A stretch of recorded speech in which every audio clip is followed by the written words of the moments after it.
Hi అండి. అందరికీ నమస్కారం. ఈరోజు మీకోసం 'విడాకులిచ్చిన రాత్రి గర్భవతి' పార్ట్ 7. మరి కథలోకి వెళ్తే రాత్రి 12 గంటలు. మీరా గదిలో నిశ్శబ్దం బద్దలైంది. ప్రియ చేతిలో ఉన్న విషపు సిరంజిని డాక్టర్ అనన్య గట్టిగా పట్టుకొని లాగేసుకుంది. ఆ క్షణంలో ప్రియ ముఖంలో నెత్తురు చుక్క లేదు. పక్కనే గది గుమ్మం దగ్గర పోలీస్ కమిషనర్ అర్జున్, సింధు, వీరాది అందరూ నిలబడి ఆ భయంకరమైన దృశ్యాన్ని చూస్తున్నారు. అర్జున్ కళ్ళు నమ్మశక్యం కాని కోపంతో ఎర్రబడ్డాయి. అడుగులు వేసుకుంటూ ప్రియ దగ్గరికి వచ్చాడు.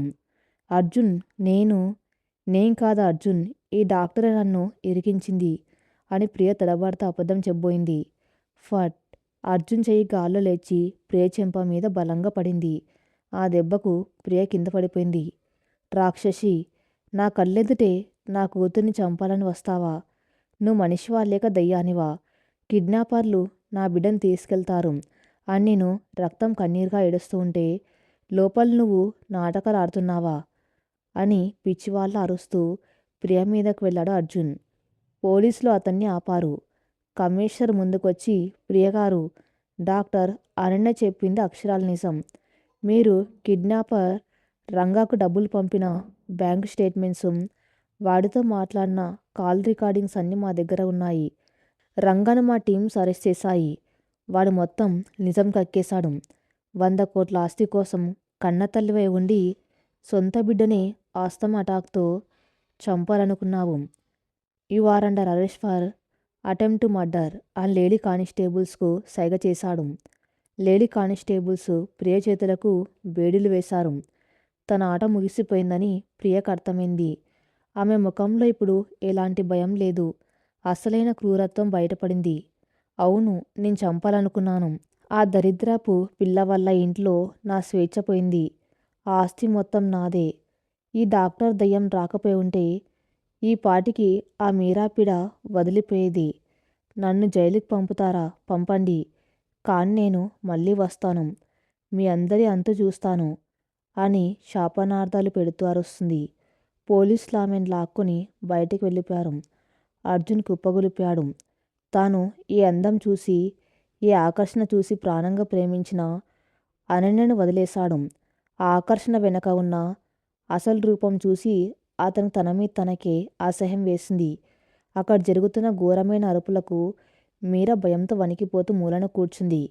అనన్య వెంటనే వెళ్ళి ఆ చిన్నారిని గట్టిగా గుండెలకు హత్తుకుంది. భయం లేదు కన్నా, భయం లేదు. ఆ రాక్షసి వెళ్ళిపోయింది. నిన్నింకెవరూ ఏమీ చేయలేరు. ఆంటీ ఉన్నాను కదా అని అనన్య మీరా తల నిమురుతూ, వీపు నిమురుతూ ఓదార్చింది. తన్ను చంపాలనుకున్న తల్లి జైలుకి వెళ్ళిపోవటం, తన్ను ప్రాణంగా రక్షించే ఒక దేవత తన్ను హత్తుకోవటం మీరా పసి మనసులో ఉన్న భయంకరమైన ఒత్తిడిని ఒక్కసారిగా బద్దలు కొట్టాయి. ఇన్నాళ్ళు గొంతులో పేరుకుపోయిన భయం కన్నీరుగా మారి బయటకు వచ్చింది. మీరా అనన్యను గట్టిగా పట్టుకుని వెక్కి వెక్కి ఏడటం మొదలుపెట్టింది. ఆ ఏడుపులో ఆమె గొంతులో నరాలు వదులయ్యాయి. ఆఫేసియా నుంచి ఆమె నెమ్మదిగా బయటకు వస్తుంది. అనన్య వైపు ఆశగా చూస్తూ కన్నీరుతో తడిసిన బుగ్గలతో ఆ అమ్మ అని స్పష్టంగా పిలిచింది మీరా. ఆ పిలుపు గదిలో ఉన్న అందర్నీ కట్టిపడేసింది. ప్రియనెప్పుడు పేరు పెట్టి పిలిచే మీరా అనన్యను అమ్మ అని పిలిచింది. ఆ పిలుపులో ఉన్న అమాయకత్వం, స్వచ్ఛత చూసి అనన్య గుండె కరిగి నీరైపోయింది. అమ్మ, ఆ రోజు చీకటి గదిలో ఊపిరి ఆడలేదమ్మా, నాకు భయం వేసింది అంటూ తడబడుతూనే మీరా మాటలు మాట్లాడింది. గొంతు తిరిగి వచ్చిన చిన్నారి ఆ రాత్రి జరిగిన నరకాన్ని అనన్యకు ఏడుస్తూ చెప్పింది. అనన్య కన్నీళ్లు తుడుచుకుంటూ, ఇక ఆ చీకటి రాదురా తల్లి, నీకమ్మ ఉంది అని ఆ బిడ్డ నుదుటి మీద ముద్దు పెట్టింది. ఆ పక్కనే నిలబడి ఇదంతా చూస్తున్న వీరాదిల కళ్ళల్లో కూడా నీళ్లు తిరిగాయి. తమ చెల్లెలు పడ్డ నరకం వాళ్ళను కలిచివేసింది. మీరా కండిషన్ స్టేబుల్ అయిన తర్వాత అనన్య ఆమెను పడుకోబెట్టి గది బయటకు వచ్చింది. హాల్లో అర్జున్ సోఫా దగ్గర నేల మీద కూర్చుని శూన్యంలోకి చూస్తున్నాడు. సింధు, వీరాది అక్కడే ఉన్నారు. అనన్యను చూడగానే అర్జున్ లేచి నిలబడ్డాడు. 2 చేతులు జోడించి ఆమె ముందుకు వచ్చాడు. అనన్య, నన్ను క్షమించు అనన్య. నేను ఎంత గుడ్డివాణ్ణో, ఎంత మూర్ఖుణ్ణో నాకీరోజు తెలిసొచ్చింది. ఒక దయ్యాన్ని నమ్మి దేవుళ్ళ నా బిడ్డను కాపాన నిన్ను మాటలన్నాను. నీ రుణం నేను ఈ జన్మలో తీర్చుకోలేను. Thank you Ananya, thank you so much అని కన్నీరు పెట్టుకున్నాడు. అనన్య ముఖంలో ఎలాంటి స్పందన లేదు. నాకు థ్యాంక్స్ చెప్పాల్సిన అవసరం లేదు అర్జున్. నేను నా డ్యూటీ చేశాను. మీరాకు ప్రాణగండం తప్పింది, కుట్ర బయటపడింది. ఇక నేను ఇక్కడ ఉండవలసిన అవసరం లేదు. నా పని పూర్తయిందని చెప్పి తన కొడుకుల వైపు తిరిగి, వీరాది పదండి వెళ్దాం అని అంది. వీరాది కోపంగా అర్జున్ వైపు చూస్తూ అనన్య దగ్గరకు నడిచారు. అర్జున్ వాళ్ళ వైపు చూసి ఆగిపోయాడు. నిన్న వీరన్న మాటలు అతనికి గుర్తొచ్చాయి. మమ్మల్ని నిన్ను గాలికి వదిలేసిన కఠినాత్ముడు, మాకు తండ్రి లేడు. అనన్య, నిన్న వీళ్ళన్న మాటలకు అర్థమేంటి? వీళ్ళు వీళ్ళు నా అర్జున్ గొంతు వణికింది. అతనికి ఆ నిజం అడగటానికి కూడా ధైర్యం చాలడం లేదు. అనన్య ఆగిపోయి అర్జున్ కళ్ళలకు సూటిగా చూస్తుంది. 15 ఏళ్లుగా గుండెల్లో అణిచిపెట్టుకున్న నిజం ఈరోజు అగ్నిలో బయటకు రాబోతుంది. అవును అర్జున్, వీళ్ళు వీరాది 15 ఏళ్ల వయసు. నేను నిన్ను వదిలేసి వెళ్ళినాటికే వీళ్ళు నా కడుపులో ఊపిరి పోసుకుంటున్నారు. నీ మొదటి రాత్రి బహుమతి నా 15 ఏళ్ల పోరాటానికి కారణం. వీళ్ళే నీ నెత్తురు, నీ సొంత కొడుకులు అని గట్టిగా చెప్పింది అనన్య. ఆ మాటలు వినగానే అర్జున్ గుండె ఆగిపోయినట్టయింది. కాళ్ళ కింద భూమి దద్దరిల్లింది. కళ్ళ ముందు నిలబడిన ఆ ఇద్దరు యువకులు అచ్చం తనలాగానే ఉన్న వీర్, అనన్యలా ఉన్న అది తన కొడుకులాం, తన రక్తం పంచుకొని పుట్టిన బిడ్డలా. అనన్య, నువ్వు నువ్వు వెళ్ళేటప్పుడు గర్భవతివా? నాకు ఈ విషయం ఎందుకు చెప్పలేదు అనన్య? ఎందుకు నా పిల్లలను నాకు దూరం చేశావు అని పిచ్చివాళ్ళ అరుస్తూ ఏడ్చాడు అర్జున్. నీకు చెప్పాలా? ఎందుకు చెప్పాలి అర్జున్? అనన్య గొంతులో అగ్నిపర్వతం బద్దలైంది. ప్రియ మోజులో పడి నువ్వు నన్ను మనిషిగా కూడా చూడలేదు.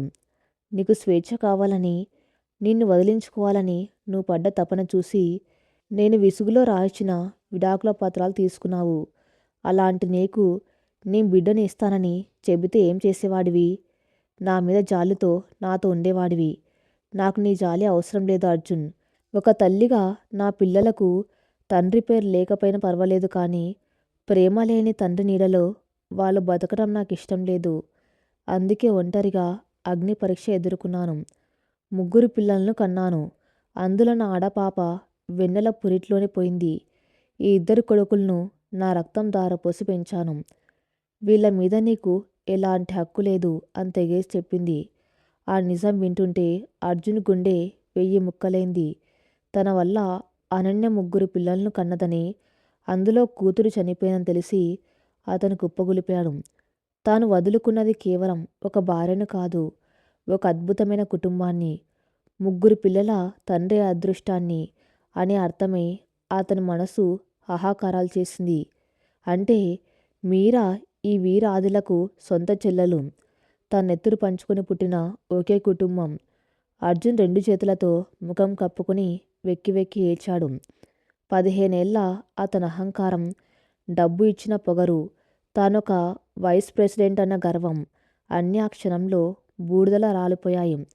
నేరుగా వెళ్ళి అనన్య కాళ్ళ ముందు నేలపై మోకరిల్లాడు.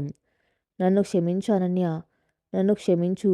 నేను ఒక మూర్ఖుణ్ణి, కళ్ళుండి కూడా చూల్లేని అంధుణ్ణి. గాజు ముక్క లాంటి ప్రియ కోసం వజ్రం లాంటి నిన్ను వదిలేసి నా జీవితాన్ని నేనే నాశనం చేసుకున్నాను. నా తల్లి చావు కారణమయ్యాను. నా తండ్రిని అనాథను చేశాను. నా కర్మ కొద్దీ నా పాపాలకు దేవుడు ప్రియ రూపంలో నాకు నరకం చూపించాడు. కానీ నువ్వు నా పాలిట దేవతలా వచ్చావు. చికాగోలో నా ప్రాణాలు కాపాడావు. ఇక నా కూతురి ప్రాణాలు కాపాడావు. నన్ను శిక్షించు అనన్య. నన్ను చెప్పుతో కొట్టు, కానీ నన్ను వదిలేసి వెళ్ళొద్దు అంటూ అనన్య పాదాలను పట్టుకుని చిన్నపిల్లాల్లా బోర్న విలపించాడు. ఆ తర్వాత లేచి వణుకుతున్న చేతులతో వీరాదిల వైపు వెళ్ళాడు. నాన్న, వీరాది, నన్ను క్షమించండిరా. మీ నాన్న ఒక దుర్మార్గుడు. మీకు తండ్రి ప్రేమను ఇవ్వలేకపోయాను. ఒక్కసారి నన్ను నాన్నని పిలవన్రా అంటూ వాళ్ళను హత్తుకోవడానికి ప్రయత్నించాడు. కానీ వీరాది ఇద్దరు వెనక్కి తగ్గారు. వీరు కోపంగా, మమ్మల్ని ముట్టుకోకు, నీకు మమ్మల్ని నాన్న అని పిలిచే అర్హత లేదు. మా అమ్మ కంట్లో నుంచి వచ్చిన ప్రతి కన్నీటి బొట్టుకు నువ్వే కారణం. మా అమ్మ పడ్డ నరకానికి నువ్వే కారణం. ఇప్పుడు నీకు అంతా పోయింది కాబట్టి పశ్చాత్తాపం నటిస్తున్నావు. మాకు తండ్రి లేడు, ఎప్పటికి రాడు అని కఠినంగా చెప్పాడు. ఆది కూడా నీలాంటి వాడికి కొడుకులుగా పుట్టడమే మా కర్మ. మా దారికి అడ్డు రాకు అని చెప్పి అనన్య పక్కన నిలబడ్డాడు. సొంత కొడుకులు తను అసహించుకుంటుంటే అర్జున్ గుండె ఆగిపోయినంత పనైంది. నేల మీద కూలబడి కన్నీరు మున్నీరుగా ఏడుస్తున్నాడు. ఒకప్పుడు అనన్య తన ప్రేమ కోసం ఇలాగే ఏడ్చింది.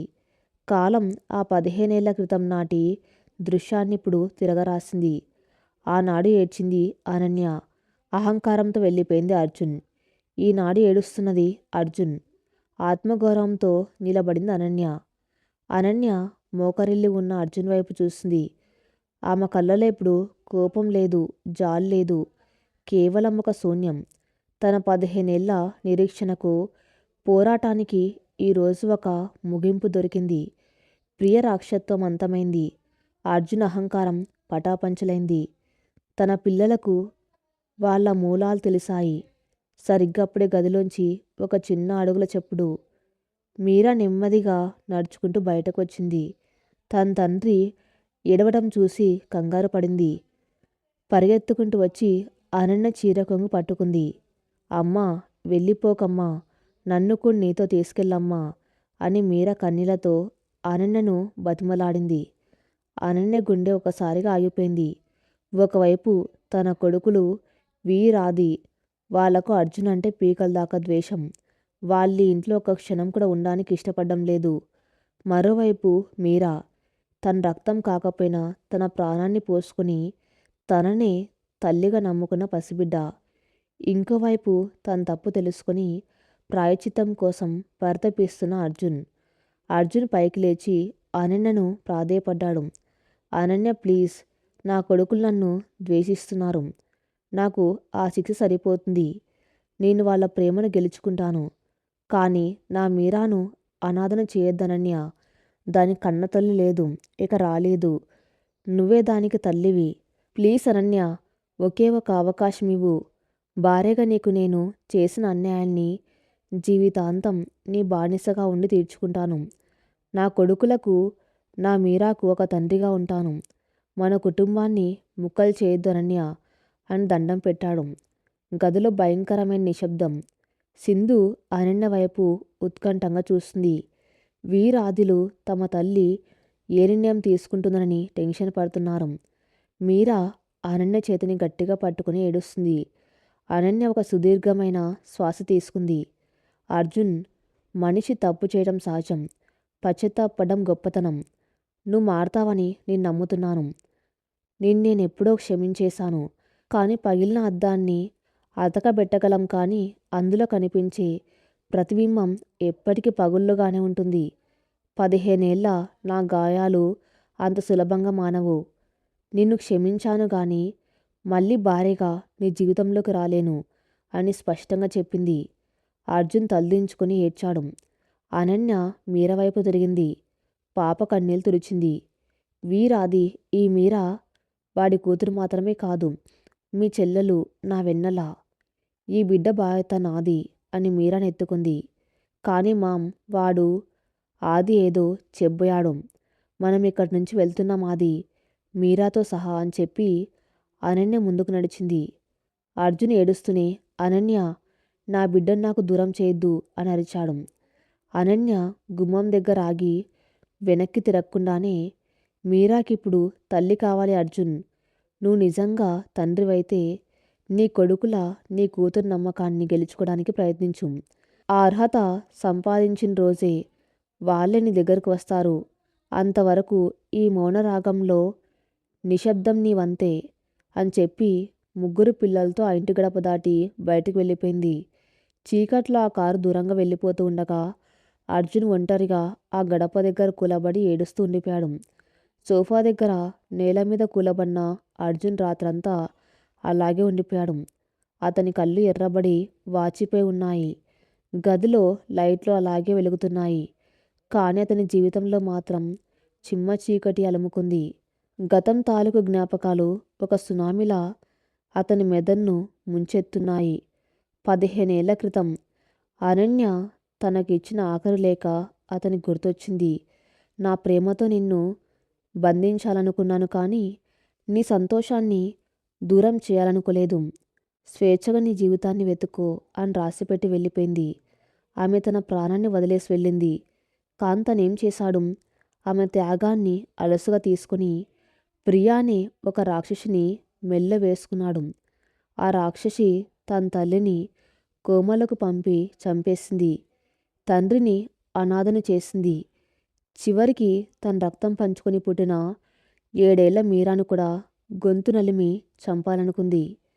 మరోవైపు అనన్య తన వల్ల నరకం అనుభవించి ఒంటరిగా విదేశాలకు వెళ్ళి అక్కడ అగ్ని పరీక్ష ఎదుర్కొని 2 బిడ్డలను కని వాళ్ళను ప్రయోజకులను చేసి ఒక మహారాణిలా తిరిగొచ్చింది.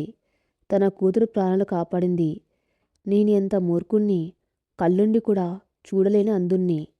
నా కోసం 10 ఏళ్లు తప్పించిన అనన్య స్వచ్ఛమైన ప్రేమ నాకు బానిసత్వంగా అనిపించింది. నా ఆస్తి కోసం, నా హోదా కోసం వచ్చిన ప్రియ నాటకం నాకు నిజమైన ప్రేమలా కనిపించింది. దేవుడు నాకు కళ్ళెదుటే స్వర్గాన్ని ఇస్తే దాన్ని కాలదన్నుకొని నరకంలోకి దూకాను అని తనలో తను కుమిలిపోతూ పిడికిలి బిగించి నేల మీద గట్టిగా గుద్దుకున్నాడు అర్జున్. అతని చేతులకు రక్తం వస్తున్నా ఆ నొప్పి అతనికి తెలియటం లేదు. అతని గుండెల్లో ఉన్న నొప్పి ముందు ఆ శారీరక నొప్పి చాలా చిన్నది. ఎలాగైనా వెళ్ళి అనన్య కాళ్ళు పట్టుకోవాలి. ఆమె క్షమాపణ అడగాలి. తన పిల్లలను వెనక్కి తెచ్చుకోవాలి అన్న ఒకే ఒక తపన అతనిలో మొదలైంది. హైదరాబాద్ శివర్లలో అనన్య అద్దెకు తీసుకున్న ప్రశాంతమైన విల్లా. ఉదయం సూర్యకిరణాలు ఆ విల్లా లాన్లో పడుతున్నాయి. వాతావరణం ఎంతో ఆహ్లాదకరంగా ఉంది. మీరా రాత్రి జరిగిన భయంకరమైన సంఘటన నుంచి నెమ్మదిగా కోలుకుంటుంది. ఇన్నాళ్ళు గొంతులో మూగబోయిన ఆమె స్వరం ఇప్పుడు నెమ్మదిగా పలుకుతుంది. లాన్లో వీర్ ఆదిలు మీరాతో ఆడుకుంటున్నారు. వీరు మీరాకు ఒక చిన్న బంతిని విసురుతూ ఉంటే ఆమె నవ్వుతూ దాన్ని పట్టుకొని ఆది వైపు విసురుతుంది. 15 ఏళ్ల ఆ 2 అన్నయ్యల మధ్య 7 ఏళ్ల ఆ చెల్లెలు ఎంతో భద్రంగా సంతోషంగా ఉంది. కన్నతల్లి దగ్గర 7 ఏళ్లలో దొరకని ఆనందం ఒక్క రాత్రిలో ఆ అన్నయ్యల దగ్గర ఆమెకు దొరికింది. బాల్కనీలో నిలబడి కాఫీ తాగుతూ ఈ దృశ్యాన్ని చూస్తున్న అనన్య పెదవుల మీద ఒక అందమైన చిరునవ్వు వెలిసింది. ఇన్నాళ్ళు తన 2 కొడుకులకు తోబుట్టువు లేరన్న వెలితి మీరా రాకతో తీరిపోయింది.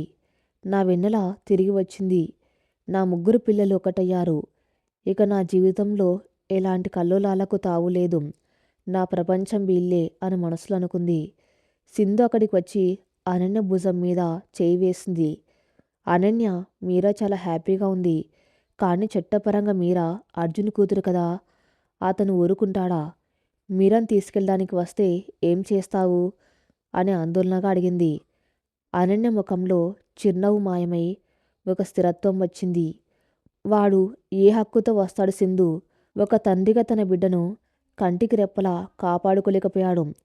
కన్నతల్లే బిడ్డను చంపాలి అనుకుంటే పక్కనే ఉండి కూడా పసిగట్టలేని అసమర్థుడు వాడు. మీరాని మళ్ళీ ఆ నరకంలోకి పంపే ప్రసక్తి లేదు. లీగల్గా ఫైట్ చేయాల్సి వచ్చినా నేను సిద్ధమే. కానీ మీరా ఇక నా కూతురు అని కరాఖండిగా చెప్పింది. అదే సమయంలో విల్లా సెక్యూరిటీ గార్డు ఇంటర్కామ్లో కాల్ చేశాడు. మేడం, బయట గేట్ దగ్గర అర్జున్ గారు అని ఎవరు వచ్చారు. మిమ్మల్ని కలవాలనుకుంటున్నారు. లోపలికి పంపించమంటారా అని అడిగాడు. ఆ పేరు వినగానే అనన్య కళ్ళు సీరియస్ అయ్యాయి. లాన్లో ఆడుకున్న వీరాదులకు కూడా ఆ పేరు వినపడింది. ఆది కోపంగా అక్కడికి వచ్చాడు. వాడికి ఎంత ధైర్యం ఉంటే మన ఇంటికి వస్తాడు మామ్, వాడినిప్పుడే గెంటేస్తాను అని గేట్ వైపు వెళ్ళబోయాడు. అనన్య ఆది చేయి పట్టుకుని ఆపింది. వద్దు ఆది, వాడు గొడవ చేయడానికి రాలేదు. వాడి అహంకారం నిన్న రాత్రే చచ్చిపోయింది. ఇప్పుడు వాడు ఒక యాచకుల్లా వచ్చాడు. వాణ్ణి నేనే డీల్ చేస్తాను. మీరు మీరాతో లోపలికి వెళ్ళండి అని చెప్పి సెక్యూరిటీ కాల్ చేసి అర్జున్ను లోపలికి పంపమని చెప్పింది. విల్లా గేట్ తీసుకొని అర్జున్ లోపలికి అడుగుపెట్టాడు. అతని నడకలో మునుపటి రాజసం లేదు. ఒక ముద్దాయి కోటు బోన్లోకి నడుస్తూ ఉన్నట్టుగా తలదించుకొని వణుకుతున్న అడుగులతో ముందుకు వస్తున్నాడు. బట్టలు నలిగిపోయి ఉన్నాయి. ముఖం మీద గడ్డం పెరిగిపోయి కళ్ళ కింద నల్లటి వలయాలతో అతను పూర్తిగా చితికిపోయిన మనిషిలా కనిపిస్తున్నాడు.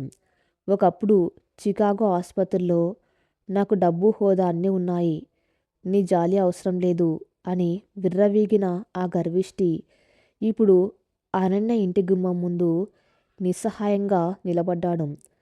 అనన్య బాల్కాన్ నుంచి కిందకు వచ్చి హాల్లో నిలబడింది.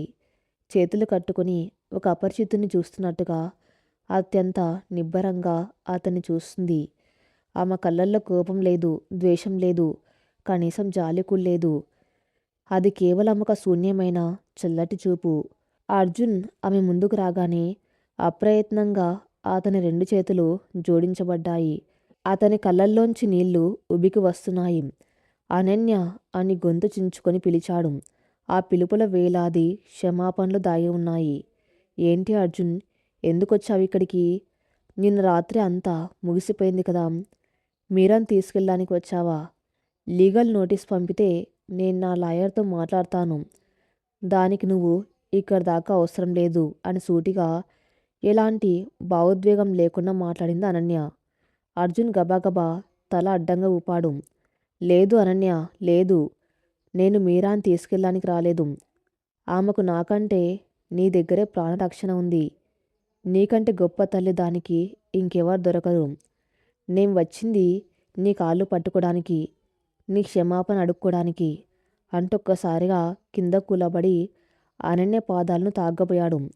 అనన్య 2 అడుగులు వెనక్కి వేసింది. ఆమె స్పర్శ అతనికి తగలనివ్వలేదు. నా కాళ్ళు పట్టుకోవద్దు అర్జున్, నీ క్షమాపణలు నాకు అవసరం లేదు, దయచేసి ఇక్కడి నుంచి వెళ్ళిపో అని ముఖం తిప్పుకుంది. అర్జున్ మోకాల మీద కూర్చొని కన్నీరు మున్నీరుగా విలపిస్తూ మాట్లాడడం మొదలుపెట్టాడు. అనన్య ప్లీజ్, నన్ను మాట్లాడనివ్వు. ఒక్కసారి నా మాట విను. నేను ఎంతటి పాపినో నాకు ఇప్పుడు అర్థమైంది. నా కళ్ళు మూసుకుపోయాయి అనన్య. ప్రియ ఒక రాక్షసి అని, తను నా డబ్బు కోసమే నా దగ్గరకు వచ్చిందని, నా తల్లిని నా చేతులారా చంపుకున్నానని నిన్న రాత్రి ఆ సంఘటన తర్వాతే నాకు కనువిప్పు కలిగింది. నా పక్కనే ఉండి నా గొంతు కోస్తున్న దయ్యాన్ని నేను దేవత అనుకున్నాను. కానీ నా కోసం ప్రాణాలు అర్పించడానికి సిద్ధపడిన నిన్ను నేను రాతలా విసిరికొట్టాను. నేను మారుతాను అనన్య, నా తప్పు నేను సరిదిద్దుకుంటాను. ప్లీజ్ నా పిల్లలకు నన్ను దూరం చేయొద్దు, నాకు ఇంకా అవకాశం ఇవ్వు అని ప్రాధేయపడ్డాడు. అనన్య పెదవుల మీద ఒక చిన్న చేదు చిరునవ్వు వెలిసింది. ఆ నవ్వుల అపారమైన వెక్కిరింత, 15 ఏళ్ల బాధ దాగి ఉన్నాయి. అవకాశం? దేనికి అవకాశం అర్జున్? మళ్ళీ నన్ను మోసం చేయటానికా అని నిలదీసింది అనన్య. అర్జున్ తల పైకెత్తి చూశాడు. లేదు అనన్య, నేను నిజంగా మారాను. నా మనసులో నీ పట్ల అపారమైన ప్రేమ, గౌరవం ఉన్నాయి ఇప్పుడు. ప్రియ నిజస్వరూపం చూశాక నా కళ్ళు తెరుచుకున్నాయి. అనన్య గొంతు ఇప్పుడు తీవ్రంగా కురడాలా మారింది. ప్రతి మాట అర్జున్ గుండెను కోసేలా పదునుగా ఉంది. నీ కళ్ళు తెరుచుకున్నది నా ప్రేమను చూసి కాదు అర్జున్, ప్రియ రాక్షత్వాన్ని చూసి. నా విలువ నీకు నా ప్రేమ వల్ల తెలియలేదు, ప్రియ కుట్రల వల్ల తెలిసింది. అంటే ఒకవేళ నిన్న రాత్రి ప్రియ ఆ కుట్ర చేయకపోయి ఉంటే, ఒకవేళ ప్రియ నీతో బాగానే ఉండి ఉంటే అప్పుడు నా విలువ నీకు తెలిసేదా? ఖచ్చితంగా తెలిసేదే కాదు. అంటే నువ్వు నా దగ్గరకు వచ్చింది నా మీద ప్రేమతో కాదు, నీకు వేరే దిక్కు లేక. ఆ మాటలకు అర్జున్కు నోట మాట రాలేదు.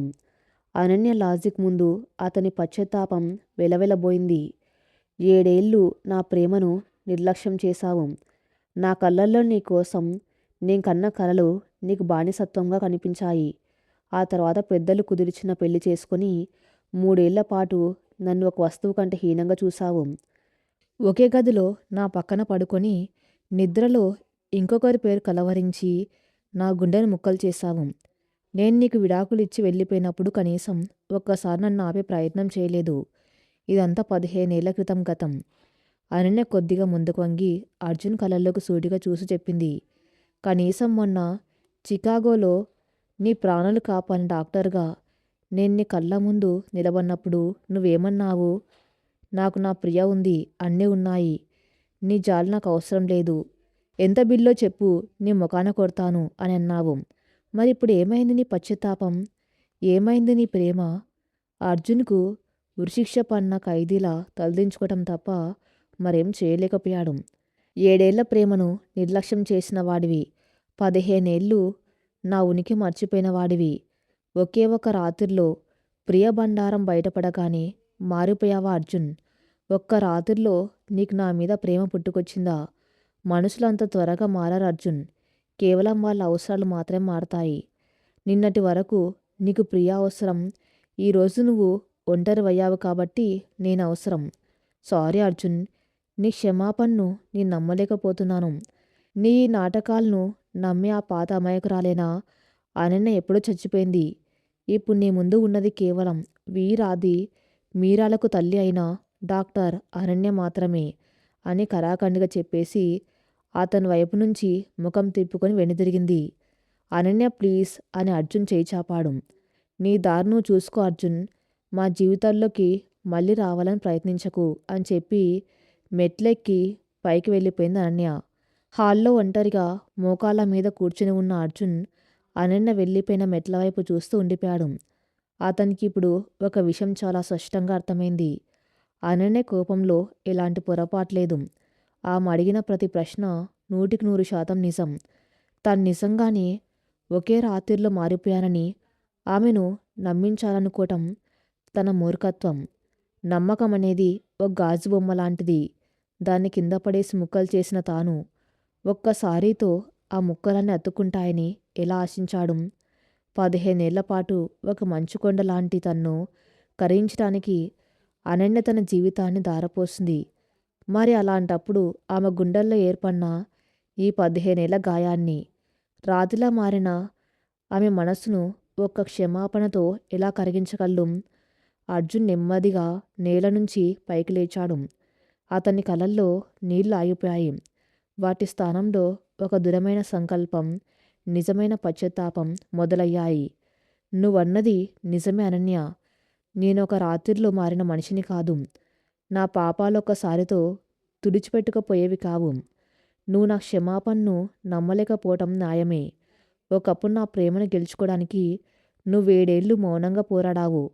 కానీ ఇప్పుడు నీ నమ్మకాన్ని గెలుచుకోవడానికి, నా పిల్లల గుండెల్లో తండ్రిగా స్థానం సంపాదించుకోవడానికి, నా జీవితకాలం మొత్తం పోరాడడానికి నేను సిద్ధం. ఇది నా పంతం కాదు అనన్య. ఇది నా ప్రాయచిత్తం. నా తపన ముందు నీ శిలలాంటి మనసు కరిగే వరకు నేను అలసిపోను అని మనసులోనే గట్టిగా శపథం చేసుకున్నాడు. అర్జున్ వెనుదిరిగి గేటు వైపు నడిచాడు. అప్పటి వరకు అతని నడకలో ఉన్న నిస్సహాయత ఇప్పుడు లేదు. ఒక లక్ష్యం ఉంది. అనన్యను, తన 3 పిల్లలను తన వాళ్ళుగా చేసుకోవాలన్న ఒక సుదీర్ఘమైన, కఠినమైన ప్రయాణానికి అతను మానసికంగా సిద్ధమయ్యాడు. అర్జున్ విల్లా గేట్ దాటి వెళ్ళిపోయిన తర్వాత ఆ ప్రశాంతమైన వాతావరణంలో ఒక అదృశ్యమైన తుఫాను ఉండిపోయింది. వీరాదుల మనసుల్లో రగులుతున్న సంఘర్షణ అంతా ఇంత కాదు. ఇన్నాళ్ళు తమకు తండ్రి లేడని, తమ తల్లిని ఎవరో మోసం చేశారని మాత్రమే వాళ్లకు తెలుసు. కానీ ఆ తండ్రి ఎవరో కాదు. సమాజంలో ఎంత పేరున్నా గ్లోబల్ ఐటీ కంపెనీకి వైస్ ప్రెసిడెంట్ అయిన అర్జున్ అని తెలిసాక వాళ్ళ మెదళ్ళు మొద్దుబారిపోయాయి. రాత్రి తమ గదిలో ఇద్దరు పడుకోలేదు. బాల్కాన్లో నిలబడి చల్లగాలి పీలుస్తూ మాట్లాడుకున్నారు. నాకు వాణ్ణి చంపేయాలని ఉంది వీర్. ఆ అర్జున్ గాడు మామూలు క్రిమినల్ కాదు. అమ్మ 7 ఏళ్ల ప్రేమను వాడుకొని పెళ్లి చేసుకొని ఆ తర్వాత ఒక పనిదాని కంటే హీనంగా చూశాడు. ఇప్పుడు ప్రియ అసలు రంగు బయటపడేసరికి మనమ్మ గొప్పదైపోయిందా? వాడి క్షమాపణలో నిజాయితీ లేదు, కేవలం స్వార్థం ఉంది, ఆవేశంగా అన్నాడు ఆది. వీరు ప్రశాంతంగా ఉన్నా అతని కళ్ళల్లో కూడా కోపం స్పష్టంగా కనిపిస్తుంది. కానీ వీరి ఆలోచన విధానం ఎప్పుడు లాజిక్గా ఉంటుంది. అవునా అది? వాడు చేసింది క్షమించరాని నేరం. అమ్మ పడ్డ ప్రతి కన్నీటి చుక్కకు వాడు బాధ్యుడే. కానీ వీర్ కొద్దిగా ఆగాడు. కానీ ఏంటి వీర్?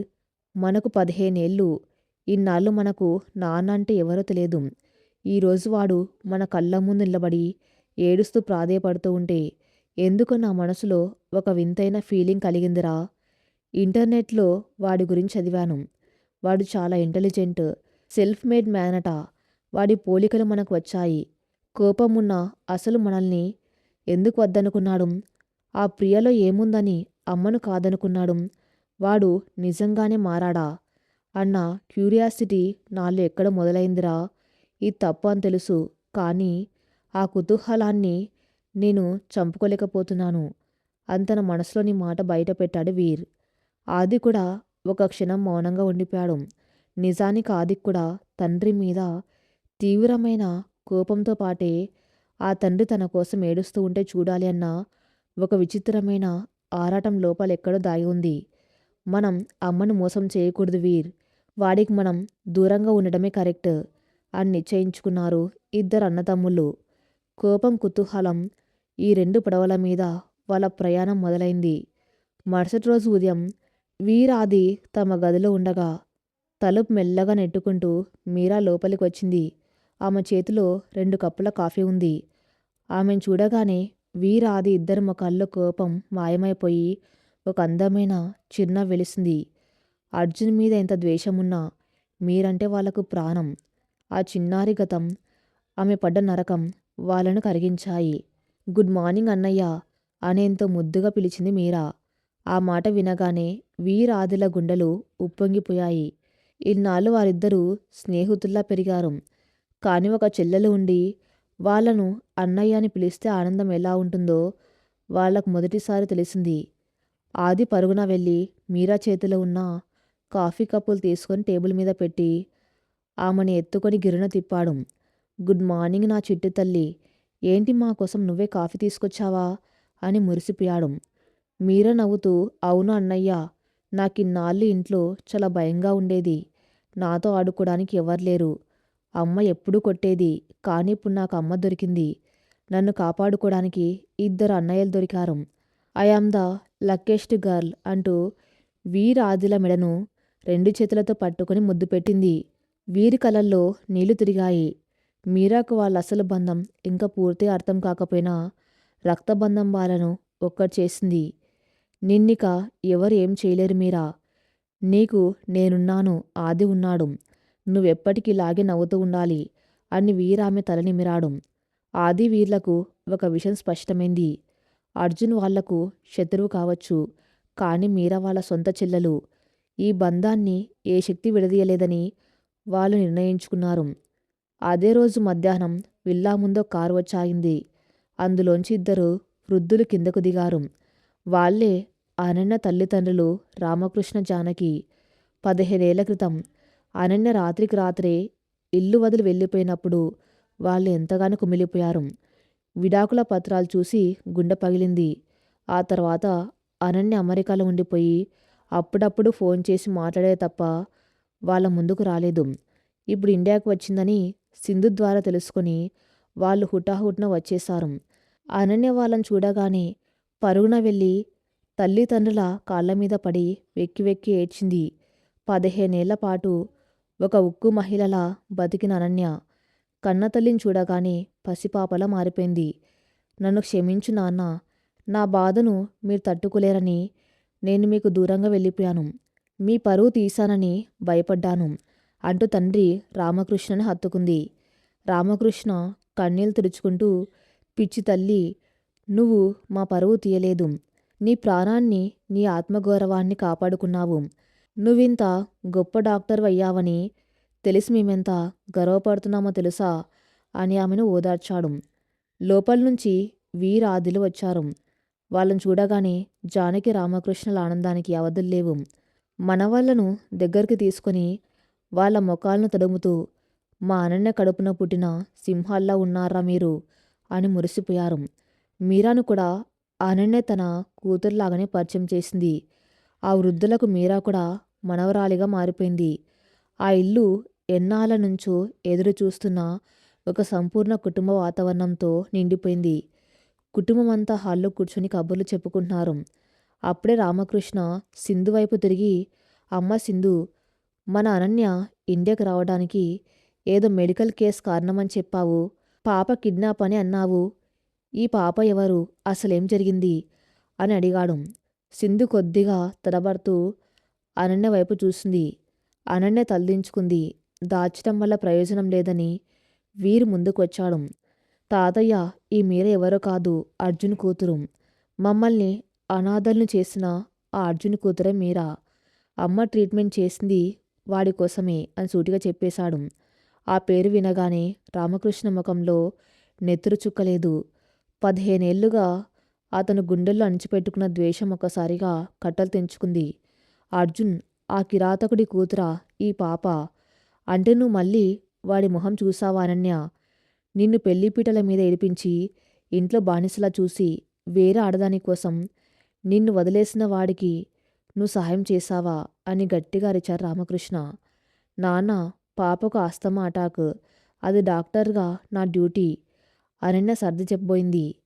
ఏం డ్యూటీ అమ్మా? వాడి వల్ల మన కుటుంబం పడ్డ నరకం నీకు గుర్తులేదా? ఊళ్ళో వాళ్ళు అడుగుతూ ఉంటే తలెత్తుకోలేక మేం పడ్డ క్షోభ నీకు తెలుసా? వాడు ఒక రాక్షసుడు. వాడి నీడ కూడా మన మీద పడకూడదు అని కోపం తూగిపోయాడు.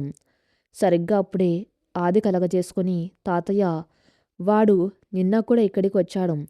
తన భార్య ప్రియ రాక్షసి అని తెలుసుకుని ఇప్పుడు మారిపోయానని అమ్మకాళ్ళు పట్టుకుని ఏడ్చాడు. మాకు తండ్రిగా ఉంటానని నాటకాలు ఆడుతున్నాడు అని చెప్పాడు. రామకృష్ణ ఆవేశంగా లేచి నిలబడ్డాడు.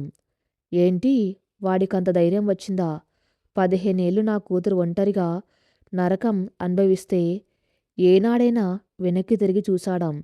ఇప్పుడు వాడికి ముసలితనం వస్తుందనో, వాడి భార్య జైలుకి వెళ్ళిందనో నా కూతురు మళ్ళీ వాడికి కావాల్సి వచ్చిందా?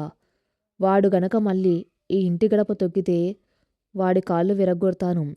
అనన్య, వీరాది, మీ ముగ్గురికి నాదొక మాట. ఆ అర్జున్ గాడి మొహం మీరు ఎప్పటికీ చూడకూడదు. వాడికి మీరు తండ్రిగా ఒప్పుకోవడానికి వీల్లేదు. ఇది నా ఆజ్ఞ అని గట్టిగా చెప్పాడు. వీరాదులకు తమ తాతయ్య కోపం న్యాయమైందే అనిపించింది. అనన్య తలదించుకుని కన్నీరు పెట్టుకుంది. 2 రోజుల తర్వాత అర్జున్కు మీరా లేకుండా పిచ్చి పడ్డట్టు అవుతుంది. మీరా తన వస్తువులు మందులు లేకుండా ఇబ్బంది పడుతుందేమోనన్న ఆందోళన. ఎంత వద్దనుకున్నా అతను ఉండలేకపోయాడు. మీరాకిష్టమైన డ్రాయింగ్ బుక్స్, కొన్ని బొమ్మలు, ఆమె రెగ్యులర్ మందులు తీసుకుని స్వయంగా కారు నడుపుకొని అనన్య విల్లా దగ్గరకు వచ్చాడు. గేట్ దగ్గర వాచ్మెన్ అతన్ని ఆపేశాడు. అర్జున్ కారు దిగి లోపలికి వెళ్ళబోతూ ఉండగా ముందుగా అక్కడికి రామకృష్ణ వచ్చాడు. రామకృష్ణను చూడగానే అర్జున్కు పాత రోజులు గుర్తొచ్చాయి. అప్పట్లో అనన్యను చూడ్డానికి వచ్చిన రామకృష్ణను అర్జున్ ఎంత నిర్లక్ష్యంగా అవమానించాడో అతనికి గుర్తుంది. ఇప్పుడు కాలం మారింది. నమస్తే మామయ్య అని చేతులు జోడించాడు అర్జున్ ఎంతో వినయంగా. ఎవరు మామయ్య? ఏ నోటితో పిలుస్తున్నావురా నన్ను అలా? సిగ్గులేదా నీకు మళ్ళీ ఈ ఇంటికి రావటానికి అని రామకృష్ణ గట్టిగా అందరికీ వినపడేలా అరిచాడు. అర్జున్ తలదించుకున్నాడు. నేను తప్పు చేశాను సార్, నాకు శిక్ష పడింది. దయచేసి నన్ను ఒకసారి నా పిల్లలను అనన్యను కలవనివ్వండి.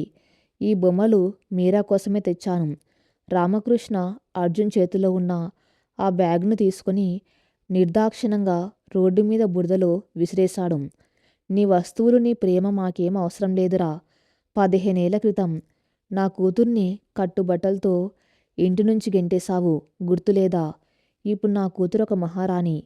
నీ ఆస్తుల కోసం ఆశపడి స్థితిలో ఆమె లేదు. నీ దరిద్రపు నీడ నా మనవళ్ళ మీద పడకూడదు. కన్నతల్లికే తన బిడ్డను చంపుకోవాలన్న బుద్ధి పుట్టిందంటే నీ పెంపకం, నీ కుటుంబం ఎలాంటి నరకమో అర్థమవుతుంది. నా మనవరాలు మీరాను కూడా నా కూతురే పెంచుకుంటుంది. మర్యాదగా ఇక్కడి నుంచి వెళ్ళిపో, లేదంటే పోలీసులకు ఫోన్ చేస్తాను అని చెంప మీద కొట్టినట్లు అవమానించాడు. అర్జున్ కళ్ళల్లోంచి నీళ్లు కారుతున్నాయి. అహంకారం చచ్చిపోయి ప్రాయశ్చిత్తం కోసం పరితపిస్తున్న ఒక తండ్రికి ఇంతకంటే పెద్ద శిక్ష ఉండదు. బట్టలు బురదలో పడినా పట్టించుకోకుండా అలాగే చేతులు జోడించి నిలబడ్డాడు. మీరు నన్ను ఎంతైనా తిట్టండి, కొట్టండి, కానీ నేను నా పిల్లలను వదులుకోను సార్ అని వణుకుతున్న స్వరంతో అన్నాడు. సరిగ్గా అప్పుడే విల్లా ఫస్ట్ ఫ్లోర్ బాల్కానీలోంచి వీర్ ఆదిలు ఈ దృశ్యాన్ని చూస్తున్నారు. తమ తండ్రి ఒకప్పుడు ఎంత అహంకారైనా ఇప్పుడు అందరి ముందు రోడ్డు మీద బురదలో పడ్డ వస్తువుల కోసం నిలబడి అడుక్కుంటున్న ఒక పేదవాళ్ళ అవమానించబడుతూ ఉంటే ఆ ఇద్దరు కుర్రాళ్ళ గుండెల్లో ఎక్కడో ఒక తెలియని నొప్పి మొదలైంది. వీర్ తాతయ్య అలా రోడ్డు మీద అందరి ముందు వాణ్ణి అవమానించడం కొంచెం ఓవర్గా అనిపించడం లేదురా, వాడు మన నాన్న కదా అని తనకే తెలియకుండా ఆది నోట్లోంచి ఆ మాట వచ్చేసింది. వీరు కూడా చలించిపోయాడు. కాని బయటపడలేదు. అది వాడి కర్మ. అది అమ్మ పడ్డ బాధ ముందు ఈ అవమానం చాలా చిన్నది అని మనసును కఠినం చేసుకున్నాడు. కానీ అర్జున్ నిశ్శబ్దంగా వెనుతిరిగి కారెక్కుతూ ఉంటే అతని వంగిపోయిన భుజాలు చూసి వీరాదిల మనసులో ఒక కొత్త ఉత్కష్టమైన సంఘర్షణ మొదలైంది. ద్వేషించవలసిన వాడు జాలికి అర్హుడైతే ఆ బంధాన్ని ఏం చేయాలి? అనన్య పెద్దల మాటను జవదాడుతుందా? లేక అర్జున్ తపన ఆమెను కూడా కరిగేలా చేస్తుందా? నెక్స్ట్ పార్ట్లో చూద్దాం. నెక్స్ట్ పార్ట్ కోసం నా ఛానల్ని ఫాలో అవుతూ ఉండండి. Thank you for listening.